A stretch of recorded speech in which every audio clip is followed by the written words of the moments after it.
Selamat Hari Kemerdekaan Indonesia. Negara kita punya sejarah panjang untuk bisa lepas dari penjajahan. Dari mulai Portugis masuk ke Nusantara, terus Belanda datang dan menjajah kita, lalu Inggris, Belanda lagi, muncul Jepang, sampai akhirnya kita merdeka. Meski sejarah nggak bisa diandaikan, tapi ayo coba kita pikirkan, apa jadinya jika kita, Indonesia, tidak pernah dijajah? Jika itu terjadi, kawasan Indonesia sekarang kemungkinan besar berisi kerajaan-kerajaan yang tersebar di seluruh Nusantara. Mungkin nama Indonesia dan segala simbol-simbol negara kita, dari mulai bendera merah putih, bahasa Indonesia, mata uang rupiah, sampai Garuda Pancasila, tidak akan pernah ada. Bagaimana bisa begitu? Jadi, dari mulai ribuan tahun lalu, peradaban diperkirakan sudah muncul di Nusantara.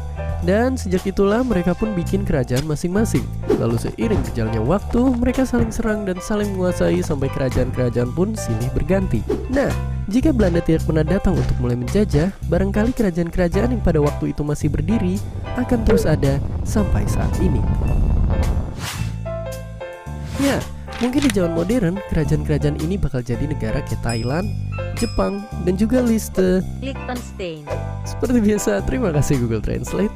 Misalnya kayak Kerajaan Mataram di Jawa, Kesultanan Goa di Sulawesi, Kesultanan Siak Sri Indrapura di Sumatera, Kesultanan Sambas di Kalimantan, dan kerajaan-kerajaan lainnya di penjuru Nusantara.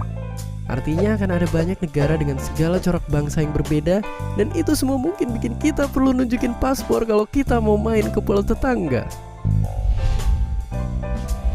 Dan gak cuma itu, jika Cornelis de Houtman waktu itu kesasar dan gagal nyampe di pelabuhan Banten, mungkin Belanda dan negara-negara Eropa lainnya gak bakal sekaya sekarang.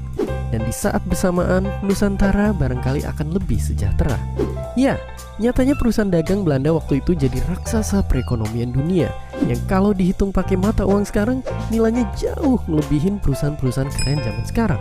Sungguh sangat kaya. Meski begitu, sejarah kelam janganlah menjadi dendam. Memori bahwa kita pernah dipekerjakan paksa, diadu domba, dilarang bicara, ditindas hak-haknya sampai dibuat bodoh dan dibiarkan merana.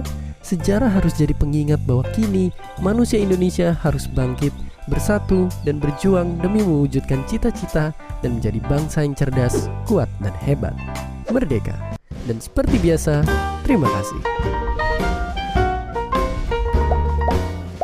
Thanks for stopping by our video.